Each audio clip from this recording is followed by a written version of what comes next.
இனி விரிவான செய்திகள். புதுவை அரசின் ஆதி திராவிட நலம் மற்றும் பழங்குடியினர் நலத்துறை சார்பில் கம்பன் கலையரங்கில் நடைபெற்ற பழங்குடியினர் கௌரவ தின விழாவினை முதலமைச்சர் ரங்கசாமி துவக்கி வைத்தார். விழாவை முதலமைச்சர் ரங்கசாமி துவக்கி வைத்தார். பின்னர் பிரதமர் நரேந்திர மோடியின் அறிவுறுத்தல் அடிப்படையில் இந்த விழாவை கொண்டாடி வருவதாகவும், நாட்டின் விடுதலைக்காக பழங்குடியின மக்கள் எத்தனையோ தியாகங்களை செய்திருக்கின்றனர். புதுவை அரசு பழங்குடியின மக்களுக்காக எத்தனையோ திட்டங்களை தீட்டி அரசு செயல்படுத்தி வருவதாகவும், பழங்குடியின மக்கள் தொழில் காரணமாக பல்வேறு இடங்களில் சிதறி கிடந்தனர். அவர்களின் வாழ்க்கை தரம் உயர புதுவை அரசு மனைப்பட்டா கொடுத்துள்ளது. எல்லோருக்கும் கல்வீட்டில் வசிக்க வேண்டும் என்பதுதான் அரசின் எண்ணம். மேலும் அவர்களுக்கு கல்வீடு கட்ட அரசு மானியம் அளித்து வருகிறது. நரிக்குறவர்களுக்கும் வீடு மனைப்பட்டா வழங்க அரசு நடவடிக்கை எடுத்து வருகிறது. மேலும் எல்லோருக்கும் கல்வி கிடைக்க வேண்டும் என்ற நிலையில் பழங்குடியின மக்களின் குழந்தைகளும் இப்போது படித்து கல்லூரி அளவில் படிக்கும் நிலைக்கு வந்துள்ளனர். மேலும் புதுவை அரசு பட்ஜெட்டில் முழுமையாக 160% நிதி ஒதுக்கீடு செய்யப்பட்டு அந்த மக்களுக்கு பல்வேறு நலத்திட்டங்கள் செய்யப்பட்டு வருகிறது. மேலும் விழாவை முன்னிட்டு நடைபெற்ற பல்வேறு போட்டிகளில் வெற்றி பெற்றவர்களுக்கு முதலமைச்சர் ரங்கசாமி பரிசு வழங்கினார். சபாநாயகர் செல்வம், துணை சபாநாயகர் ராஜவேலு, சட்டமன்ற உறுப்பினர்கள் அனிபால் கண்ணடி, சிவசங்கரன், ஆதி திராவிடர் மற்றும் பழங்குடியினர் நலத்துறை செயலர் முத்தம்மா, இயக்குனர் அர்ஜுன் ராமகிருஷ்ணன் உள்ளிட்டோர் கலந்து கொண்டனர். புதுவை மற்றும் காரைக்காலில் நாளை முதல் 3 நாட்களுக்கு இடிமின்னலுடன் கூடிய கனமழை பெய்ய வாய்ப்புள்ளதாக புதுவை வானிலை ஆய்வு மைய நிலைய பொறுப்பாளர் பாலமுருகன் தெரிவித்துள்ளார். புதுவை வானிலை நிலைய பொறுப்பாளர் பாலமுருகன் வெளியிட்டுள்ள அறிக்கையில், கடலோர தமிழகத்தில் ஒரு சில இடங்களிலும், உள் தமிழகத்தில் ஓரிரு இடங்களிலும், புதுவை மற்றும் காரைக்கால் பகுதிகளில் நாளை 16ஆம் தேதி இடி மின்னலுடன் கூடிய லேசானது முதல் மிதமான மழை பெய்யக்கூடும். கடலூர், மயிலாடுதுறை, திருவாரூர், நாகப்பட்டினம் மற்றும் காரைக்கால் மாவட்டங்களில் ஓரிரு இடங்களில் கன முதல் மிக கனமழை பெய்யும். தஞ்சாவூர், புதுக்கோட்டை, சிவகங்கை, ராமநாதபுரம், விழுப்புரம் மாவட்டங்களில் ஓரிரு இடங்களிலும், புதுவையிலும் கனமழை பெய்ய வாய்ப்புள்ளது. கடலோர தமிழகத்தில் அநேக இடங்களிலும், உள் தமிழகத்தில் ஓரிரு இடங்களிலும், புதுவை மற்றும் காரைக்கால் பகுதிகளில் இடி மின்னலுடன் கூடிய லேசானது முதல் மிதமான மழை பெய்யக்கூடும். காஞ்சிபுரம், விழுப்புரம், செங்கல்பட்டு, கன்னியாகுமரி, திருநெல்வேலி, தூத்துக்குடி மாவட்டங்களில் ஓரிரு இடங்களிலும், புதுவையிலும் கன முதல் மித கனமழை பெய்யும். சென்னை, திருவள்ளூர், கடலூர், மயிலாடுதுறை, நாகப்பட்டினம், திருவாரூர், தஞ்சாவூர், ராமநாதபுரம், புதுக்கோட்டை மாவட்டங்களில் ஓரிரு இடங்களிலும், காரைக்கால் பகுதிகளிலும் கனமழை பெய்ய வாய்ப்புள்ளது. 18ஆம் தேதி கடலோர தமிழகத்தில் அநேக இடங்களிலும், உள் தமிழகத்தில் ஓரிரு இடங்களிலும், புதுவை மற்றும் காரைக்கால் பகுதிகளிலும் இடிமின்னலுடன் கூடிய லேசானது முதல் மிதமான மழை பெய்யக்கூடும். சென்னை, திருவள்ளூர், செங்கல்பட்டு, காஞ்சிபுரம், திருவண்ணாமலை, ராணிப்பேட்டை, விழுப்புரம், கடலூர் மாவட்டங்களில் ஓரிரு இடங்களிலும், புதுவையிலும் கனமழை பெய்ய வாய்ப்புள்ளது என கூறியுள்ளார். வாக்கு திருட்டு என்று ராகுல் காந்தி பிரச்சாரம் செய்த அனைத்து இடங்களிலும் காங்கிரஸ் தோல்வி அடைந்துள்ளது என்றும், பீகார் வெற்றியை பொறுத்துக் கொள்ள முடியாமல் தமிழக முதல்வர் ஸ்டாலின் வயிற்றெரிச்சலில் பேசுவதாக பாஜக முன்னாள் மாநில தலைவர் அண்ணாமலை விமர்சித்துள்ளார். புதுச்சேரி பாஜகவின் வாக்குச்சாவடி முகவர்கள் ஆலோசனை மற்றும் கலந்தாய்வு கூட்டம் தனியார் ஹோட்டலில் நடைபெற்றது. இதில் கலந்து கொண்ட தமிழக பாஜகவின் முன்னாள் தலைவர் அண்ணாமலை கலந்தாய்வு கூட்டத்தை துவக்கி வைத்தார். பின்னர் செய்தியாளர்களை சந்தித்த அவர், ஆட்சிக்கு எதிராகத்தான் மக்கள் வாக்களிப்பார்கள், ஆனால் பீகாரில் எந்த ஆட்சிதான் வேண்டும் என்று ஆட்சிக்கு ஆதரவாக வாக்களித்துள்ளனர். வாக்கு திருட்டு என்று ராகுல் காந்தி யாத்திரை சென்ற இடங்களில் போட்டியிட அனைத்து வேட்பாளர்களும் தோல்வி அடைந்துள்ளனர். இதனால் பீகாரில் காங்கிரஸ் கட்சி 5 சட்டமன்ற உறுப்பினர்கள் இருக்கும் கட்சியாக மாறியுள்ளது என்று விமர்சனம் செய்தார். தமிழகம் மற்றும் புதுவையில் 2026 தேசிய ஜனநாயக கூட்டணி ஆட்சியை மக்கள் தேர்ந்தெடுக்க இருக்கின்றனர் என்று குறிப்பிட்ட அண்ணாமலை, பீகாரில் மாடல் தேர்தல் பணியாற்றியது போல் தமிழகம் மற்றும் புதுவையில் டீமாக இணைந்து பணியாற்ற உள்ளதாகவும் தெரிவித்தார். பீகார் வெற்றி என்பது வரலாறு காணாத வெற்றி. பீகார் வெற்றியை பொறுத்துக் கொள்ள முடியாமல் தமிழக முதல்வர் ஸ்டாலின் வயிற்றெரிச்சலில் பேசுவதாகவும் விமர்சனம் செய்த அண்ணாமலை, பீகார் மாடல் போல் கூட்டணி கட்சிகளை மாற்றாந்தாய் மனப்பான்மையோடு பார்க்காமல் டீமாக பணியாற்றி 2026 தமிழகம் மற்றும் புதுவையில் வெற்றி பெறுவோம் என்றார். தமிழகம் மற்றும் புதுச்சேரியில் மக்கள் மனதின் அன்பை வென்ற கட்சியாக, பலம் பொருந்திய கட்சியாக தேசிய ஜனநாயக கூட்டணி உள்ளது என்று தெரிவித்த அவர், பாஜகவை எதிர்க்க வேண்டும் என்பதற்காக தவிக தலைவர் விஜய் பேசும் எதிர்ப்பு அரசியலை மட்டுமே வைத்து மக்கள் வாக்களிக்க மாட்டார்கள். மக்களுக்கு என்ன செய்ய போகிறோம் என்பதை சொல்ல வேண்டும். கட்சி துவங்கிவிட்டோம் என்பதற்காக வாக்காளர் பட்டியல் சிறப்பு திருத்த பணியை விஜய் எதிர்ப்பதாகவும் அண்ணாமலை குற்றம் சாட்டினார். தொடர்ந்து எதிர்ப்பு அரசியலை விஜய் பேசி வந்தார். பீகாரில் பிரசாந்த் கிஷோர் புதிய கட்சி துவக்கி 200க்கும் மேற்பட்ட தொகுதிகள் டெபாசிட் இழந்துள்ளார். விஜய் கட்சிக்கும் அந்த நிலை ஏற்படும் என்பதை உணர வேண்டும் என்று கடுமையாக சாடினார். ஓபிஎஸ் டிடிவி விலகியது குறித்த கேள்விக்கு பதிலளித்த அண்ணாமலை, தேர்தலுக்கு இன்னும் காலம் உள்ளது, பீகாரை போல் கூட்டணி அமைப்போம், அவர்கள் வருவார்கள் என சூசகமாக தெரிவித்தார். முன்விரோதம் காரணமாக வாலிபரை வெட்டி கொலை செய்த வழக்கில் 3 சிறுவர்கள் உட்பட 9 பேரை போலீசார் கைது செய்து சிறையில் அடைத்தனர். புதுச்சேரி புதுசாரம் முதல் குறுக்கு தெருவை சேர்ந்தவர் மணிகண்டன். இவரது மகன் சந்தோஷ். இவரது நண்பர் நயினார் மண்டபம் மாதேஷ். இவருக்கும் டிவி நகர் ஆனஸ்ராஜ் தரப்பினருக்கும் இடையே முன்விரோதம் காரணமாக அடிக்கடி மோதல் ஏற்பட்டு வந்தது. கடந்த 12ஆம் தேதி இரவு சாரத்தில் சந்தோஷ், மாதேஷ் மற்றும் நண்பர்கள் பேசிக் கொண்டிருந்தனர். நள்ளிரவு 12:30 மணிக்கு அனைவரும் பைக்குகளில் வீட்டிற்கு புறப்பட்டனர். செல்லான் நகர் வழியாக சென்ற பொழுது ரெயின்போ நகர் 5வது குறுக்கு தெருவில் ஆனஸ்ராஜ் தரப்பினர் மது குடித்துக் கொண்டிருந்தனர். மாதேஷ் தரப்பினர் அவர்கள் மீது கற்களை வீசி தாக்கியுள்ளார். பதிலுக்கு ஆனஸ்ராஜ் தரப்பினர் கத்தி மற்றும் தடிகளுடன் விரட்டினர். அப்போது கால் தடிக்கு விழுந்துள்ளார். சந்தோஷை ஹானஸ்ராஜ் தரப்பினர் சுற்றி வளைத்து வெட்டி கொலை செய்துவிட்டு தப்பி சென்றனர். புகாரின் பேரில் பெரிய கடை இன்ஸ்பெக்டர் ஜெய்சங்கர் மற்றும் போலீசார் வழக்கு பதிந்து தட்டாஞ்சாவடி மார்க்கெட் கமிட்டி அருகே பதுங்கியிருந்த டிவி நகர் ஹானஸ்ராஜ், விமல் சந்திரன், விஸ்வ ஆதித்யா, நிர்மல், அருண்குமார், கருவடிக்குப்பம் லியோ, அரவிந்த்ராஜ் மற்றும் 3 சிறுவர்கள் என 9 பேரை நேற்று முன்தினம் இரவு கைது செய்தனர். பின்னர் அவர்களை விசாரித்து நேற்று மேஜிஸ்ட்ரேட் நீதிமன்றத்தில் ஆஜர்படுத்தி ஆனஸ்ராஜ் உள்ளிட்ட 6 பேரை காலாப்பட்டு சிறையில் அடைத்தனர். சிறுவர்கள் 3 பேரையும் அரியாங்குப்பம் சிறுவர் கூர்நோக்கி இல்லத்தில் ஒப்படைத்தார். புதுச்சேரியில் பள்ளி மாணவர்கள் மற்றும் பொதுமக்களுக்கு இடையூறாக இருக்கும் தனியார் மதுபான கடையை அகற்றக் கோரி பொதுமக்கள் கண்டன ஆர்ப்பாட்டத்தில் ஈடுபட்டதால் பரபரப்பு நிலவியது. புதுச்சேரி மூலக்குளம் பகுதி பேருந்து நிறுத்தம் அருகே இயங்கி வரும் தனியார் மதுபான கடையை அகற்றக் கோரி உழவர்கரை தொகுதி மக்கள் பல்வேறு போராட்டங்கள் நடத்தி வருகின்றனர். இந்த நிலையில் மதுபான கடையை விரிவாக்கம் செய்வதற்காக கடையின் உரிமையாளர்கள் முடிவெடுத்துள்ளனர்.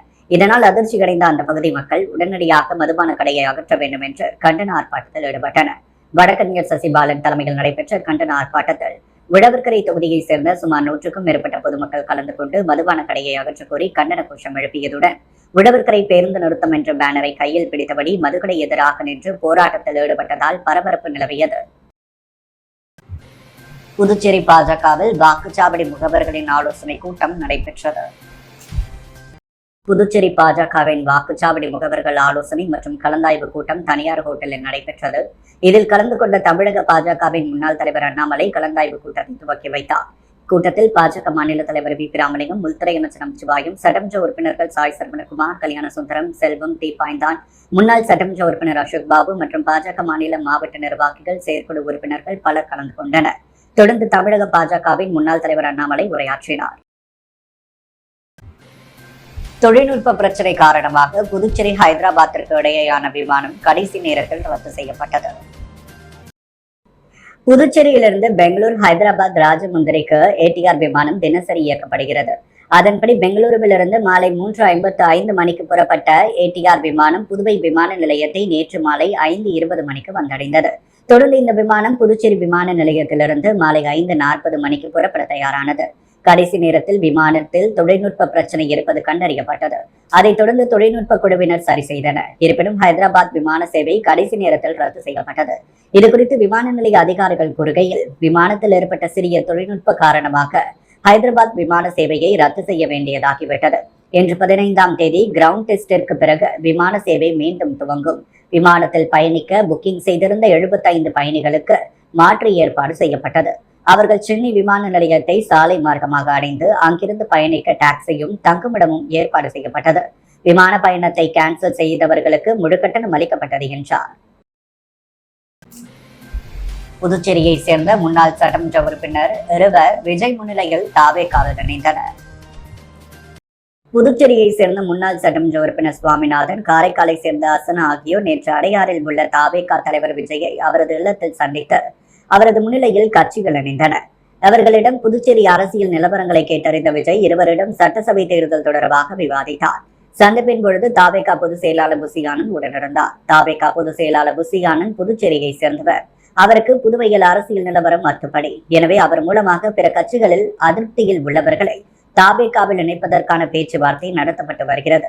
விரைவில் முக்கிய பிரமுகர்கள் தாவேகாவில் இணைய உள்ளனர். குறிப்பாக சட்டசபை தேர்தலில் போட்டியிடும் அளவிற்கு முக்கிய பிரமுகர்களை இழுக்க அசைன்மெண்ட் கொடுக்கப்பட்டுள்ளது. விரைவில் புதுச்சேரியில் தாவேகாவிற்கு தலைமை அலுவலகம் அமைக்கப்பட உள்ளது.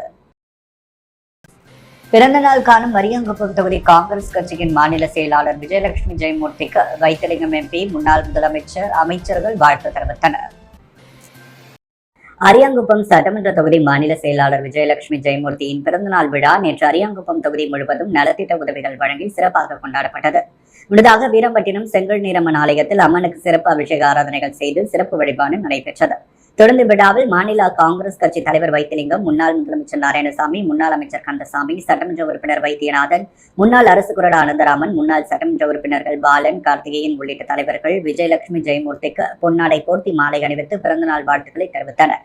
காங்கிரஸ் கட்சி நிர்வாகிகள் சுவாமிநாதன், ராஜாராம், முருகன், முன்னாள் வட்டார காங்கிரஸ் தலைவர் சிவராமகிருஷ்ணன் ஆகியோர் ஏற்பாட்டில் நடைபெற்ற விழாவில் அரியாங்குப்பம், வீராம்பட்டினம், காக்கையன்தோப்பு, ஆர்கே நகர், முருகப்பாக்கம், தேங்காய் திட்டு உள்ளிட்ட 39 வார்டுகளிலும் கட்சி நிர்வாகிகள் சார்பில் நலத்திட்ட உதவிகள் வழங்கி சிறப்பாக கொண்டாடப்பட்டது. இந்நிகழ்ச்சியில் காங்கிரஸ் சிறப்பு அழைப்பாளர் தனபால், தெற்கு மாவட்ட தலைவர் குருமூர்த்தி, கிருஷ்ணமூர்த்தி, பெஸ்ட், முருகன், காங்கேயன், சந்திரன், ராஜேந்திரன், சண்முகம், ஞானமணி, பிரபாகரன், பாஸ்கர், சக்திவேல், வடிவேல், கோவிந்து, ரமேஷ், எல்லையப்பன், தேவன், கோபால், அன்புமணி உள்ளிட்ட ஏராளமான நிர்வாகிகள் விழாவில் கலந்து கொண்டு சால்வை அணிவித்து வாழ்த்து தெரிவித்தனர்.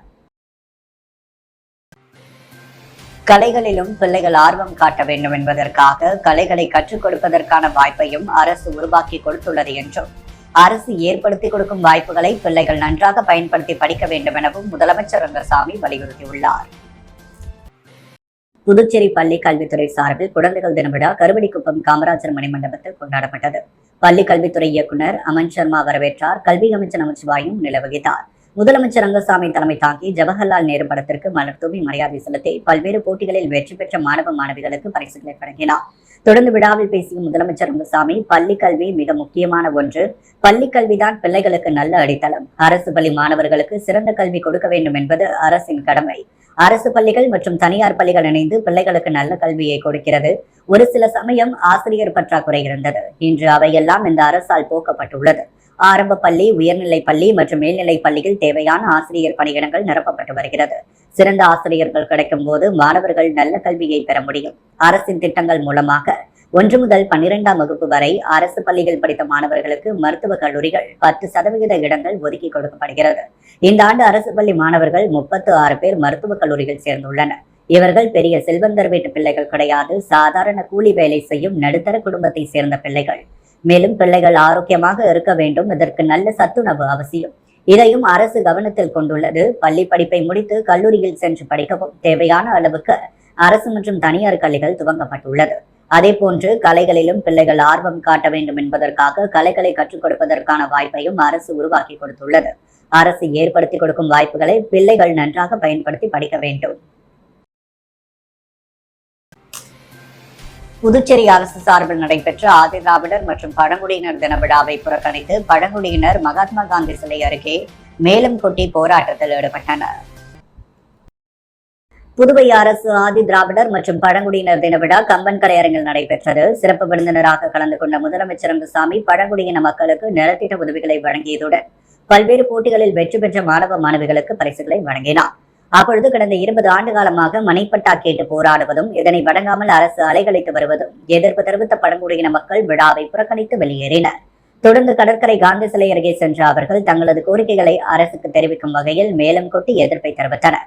இதுகுறித்து அவர்கள் கூறும் பொழுது, இலவச மனைப்பட்டா கேட்டு பல ஆண்டுகளாக போராடி வருகிறோம். ஆனால் இதுவரை அரசு அதை கண்டுகொள்ளவில்லை. இந்த விழா என்பது பழங்குடியின மக்களை பின்னோக்கி அழைத்து செல்லும் விழா என்று குறிப்பிட்ட அவர், மத்திய அரசுக்கு பெயருக்காக காட்டுவதற்காகவே புதுச்சேரி அரசு விழா நடத்துவதாகவும் குற்றம் சாட்டினார்.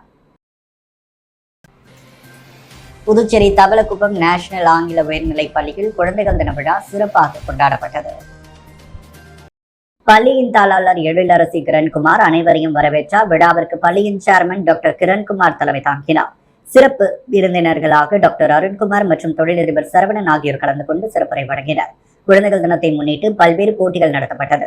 முன்னதாக மழலை வகுப்பு மாணவர்களுக்கு மாறுவேட போட்டி நடைபெற்றது. மழலை செல்வங்கள், சுதந்திர போராட்ட வீரர்கள் போன்ற வேடமணிந்து வந்தது பார்வையாளர்களை வெகுவாக கவர்ந்தது. குழந்தைகள் தினத்தை முன்னிட்டு நடத்தப்பட்ட பல்வேறு போட்டிகளில் வெற்றி பெற்ற மாணவர்களுக்கு சிறப்பு விருந்தினர்கள் பரிசுகளை வழங்கி பாராட்டினர். தொடர்ந்து பள்ளி மாணவர்களின் கலை நிகழ்ச்சிகள் நடைபெற்றது. பள்ளியின் தலைமை ஆசிரியர் உமா நன்றி உரை வழங்கினார். விழாவிற்கான ஏற்பாடுகளை பள்ளியின் ஆசிரியர்கள் சிறப்பாக செய்திருந்தனர். தீர்ப்பாயத்தின் உத்தரவுப்படி கடலில் உள்ள கழிவுநீர் குழாயை வெளியே எடுக்காத ஷாசின் கம்பெனி மீது மீன்வளத்துறை நடவடிக்கை எடுக்க மக்கள் வேண்டுமென நலச்சங்கம் வலியுறுத்தியுள்ளது. காலாப்பட்டு சுனாமி குடியிருப்பு மக்கள் நல சங்கத்தின் தலைவர் குமார், செயலாளர் ஆனந்தன், பொருளாளர் சேகர் ஆகியோர் மீன்வளத்துறை இயக்குநர் இஸ்மாயிலை நேரில் சந்தித்து புகார் மனு அளித்தனர். அந்த புகாரில் புதுச்சேரி காலாப்பட்டு மாத்தூர் சாலையில் இயங்கும் சாசன் மருந்து தொழிற்சாலையின் கழிவுநீர் குழாய் காலாப்பட்டு கடல் உள்ளே 500 மீட்டர் வரை உள்ளது. கடந்த 10 ஆண்டுகளாக இப்பகுதி மீனவர்களின் வலைகள் அந்த கழிவுநீர் குழாயில் சிக்கி பாதித்த காரணமாக மக்கள் நல சங்கம் சார்பில் கடந்த 2023 சென்னை தெற்கு மண்டல தேசிய பசுமை தீர்ப்பாயத்தில் வழக்கு எண் 189 கீழ் 2023 கடந்த ஜனவரி 22ஆம் தேதி தீர்ப்பாயம் வழங்கிய தீர்ப்பில் கடலில் உள்ள கழிவுநீர் குழாய் மற்றும் அதனுடன் இணைந்துள்ள கட்டுமானங்களையும் கடலிலிருந்து வெளியே எடுக்கவும் வலையிழந்த மீனவர்களுக்கு 10 லட்சம் ரூபாய் இழப்பீடு வழங்கவும் உத்தரவு பிறப்பித்தது. இந்த உத்தரவை கடந்த 10 மாத காலமாக கம்பெனியும் சம்பந்தப்பட்ட அதிகாரிகளும் செயல்படுத்தாமல் உத்தரவை காற்றில் பறக்கவிட்டு அமைதியாக உள்ளனர். இந்த உத்தரவை ஊரில் சில கட்ட பஞ்சாயத்து நபர்கள் ஒருபுறம் விலை பேசி வருகின்றனர். எனவே இந்த விஷயத்தில் மீன்வளத்துறை தலையிட்டு மீனவர்களின் வாழ்வாதார பிரச்சனையில் பாதிப்பை உண்டாக்கி வரும் இந்த கழிவுநீர் குழாய்களை தீர்ப்பாய உத்தரவுப்படி வெளியே எடுத்து அகற்ற சாஷன் கம்பெனி நிர்வாகத்திற்கு உத்தரவிட வேண்டும் என அந்த புகார் மனுவில் தெரிவித்துள்ளனர். புதுச்சேரி உப்பளத்தில் உள்ள பெத்தி செமினார் பள்ளியில் குழந்தைகள் தின விழா சிறப்பாக கொண்டாடப்பட்டது. குழந்தைகள் தினத்தை முன்னிட்டு புதுச்சேரி உப்பளத்தில் உள்ள பெத்தி செமினார் பள்ளியில் நடைபெற்ற குழந்தைகள் தின விழா நிகழ்ச்சியில் சிறப்பு அழைப்பாளராக புதுவை கடலூர் மறைமாவட்ட விசா ஜெனரல் குழந்தைசாமி விழாவிற்கு தலைமையேற்று சிறப்புரையாற்றினார். அவருடன் பள்ளி முதல்வர் ரெவரண்ட் ஃபாதர் தேவதாஸ் மற்றும் துணை முதல்வர் ரெவரண்ட் ஃபாதர் சின்னப்பன் கலந்து கொண்டு விழாவினை சிறப்பித்தனர்.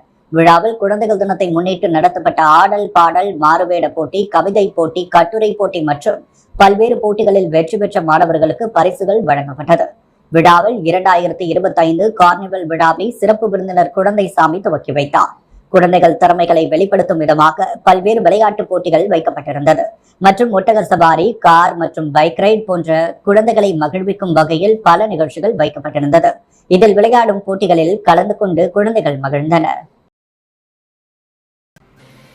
பாண்டி ரிவேஜ் ரவுண்ட் டேபிள் 104 சார்பில் குழந்தைகள் தினத்தை முன்னிட்டு கோ கிரீன் என்ற தலைப்பில் ஓவிய போட்டி நடைபெற்றது. பாண்டி ரிவேஜ் ரவுண்ட் டேபிள் 104 சார்பில் குழந்தைகள் தினத்தை முன்னிட்டு கோ கிரீன் என்ற தலைப்பில் ஓவிய போட்டி நடைபெற்றது. சிறப்பு விருந்தினராக assistant Ashok, chairman Anandraj, secretary Prasanth, vice chairman Ganesh, treasurer Anand மற்றும் ரவுண்ட் டேபிள் 104 உறுப்பினர்கள் கலந்து கொண்டனர். லேடிஸ் சர்க்கிள் சார்பில் சேர்பர்சன் மீனாட்சி மற்றும் செக்ரட்டரி ஆர்த்தி கலந்து கொண்டனர். இந்த நிகழ்ச்சி புதுச்சேரி கடலூர் சாலையில் உள்ள ப்ரொவிடன்ஸ் மால் குழுவால் சிறப்பாக ஏற்பாடு செய்யப்பட்டிருந்தது. குழந்தைகள் ஓவிய போட்டியில் பெருந்திரளாக கலந்து கொண்டு மகிழ்ந்தனர். புதுவை தமிழ்ச்சங்கத்தில் உலக நீரிழிவு தினத்தை முன்னிட்டு டாக்டர் சுமன் தலைமையில் நீரிழிவு நோய்க்கான விழிப்புணர்வு நிகழ்ச்சி நடைபெற்றது. புதுவை தமிழ்ச்சங்கத்தில் உலக நீரிழிவு தினத்தை முன்னிட்டு டாக்டர் சுமன் தலைமையில் நீரிழிவு நோய்க்கான விழிப்புணர்வு நிகழ்ச்சி நடைபெற்றது. பல்துறை சிறப்பு நிபுணர்களை அழைத்து அவர்களின் அனுபவங்களையும் நீரிழிவு நோய்க்கான ஒரு புரிதலையும் மக்களுக்கு பயனுள்ளதாக அமையும் வகையில் டாக்டர் சுமன் ஏற்பாடு செய்திருந்தார். அவர் பொதுமக்களின் நலனுக்காக பல்வேறு நிகழ்ச்சிகளை முன்னெடுத்து செய்கிறார். யோகா, உடற்பயிற்சி, மனநிலையை ஒருமுகப்படுத்துதல், சர்க்கரை நோயை மருந்து இல்லாமல் நம்முடைய வாழ்க்கை முறை மூலம் எவ்வாறு கட்டுப்படுத்துவது போன்ற விளக்கம் அளிக்கப்பட்டது. டாக்டர் சுமனின் இந்த சேவை மேன்மேலும் தொடர வேண்டுமென அனைவரும் வாழ்த்தினர். இந்நிகழ்ச்சியின் மூலம் மக்கள் அனைவரும் பயன்பெற்றனர். வீராம்பட்டினம் கடற்கரை பகுதியில் வலை பின்னும் கூடம் அமைப்பதற்கான இடத்தினை சட்டமன்ற உறுப்பினர் பாஸ்கர் ஆய்வு மேற்கொண்டார். அரியங்குப்பம் கொம்யூன் வீராம்பட்டினம் கடற்கரை பகுதிகள் சுமார் 3 கோடி ரூபாய் மதிப்பீட்டில் வலை பின்னும் கூடம் அமைப்பதற்கான இடத்தினை தேர்வு செய்ததற்காக பொதுப்பணித்துறை அமைச்சர் லட்சுமி நாராயணன் ஆலோசனையின் பேரில் அரியங்குப்பம் சட்டமன்ற உறுப்பினர் பாஸ்கர் என்ற தட்சிணாமூர்த்தி தலைமையில் ஆய்வு மேற்கொள்ளப்பட்டது. வடக்கு மற்றும் தெற்கு கடலோர பகுதியில் 4 இடங்களில் மீன்பிடி தொழில் செய்யும் மீனவர்களின் வசதிக்காக வலை பின்னும் கூடம் அமைத்திட புதுச்சேரி மீன்வளத்துறை மற்றும் பொதுப்பணித்துறை மூலம் கட்டிடம் அமைப்பதற்கான இடம் தேர்வு செய்வதற்கான ஆய்வு மேற்கொள்ளப்பட்டது. இதில் பொதுப்பணித்துறை முதன்மை பொறியாளர் சந்திரகுமார், இளநிலை பொறியாளர் பிரபாகரன், நில அளவைத்துறை அதிகாரி சத்யநாராயணன், அரியங்குப்பம் கிராம நிர்வாக அதிகாரி மதன்குமார், மீனவர் மற்றும் மீனவர் நலத்துறை அதிகாரிகள், வீராம்பட்டினம் மக்கள் குழு நிர்வாகிகள், என்ஆர் காங்கிரஸ் கட்சி நிர்வாகிகள் மற்றும் பொதுமக்கள் பலர் உடனிருந்தனர். அன்றாட செய்திகளை உடனுக்குடன் தெரிந்து கொள்ள பாண்டி ஹெட்லைன்ஸ் சேனலுக்கு சப்ஸ்கிரைப் செய்து கொள்ளுங்கள்.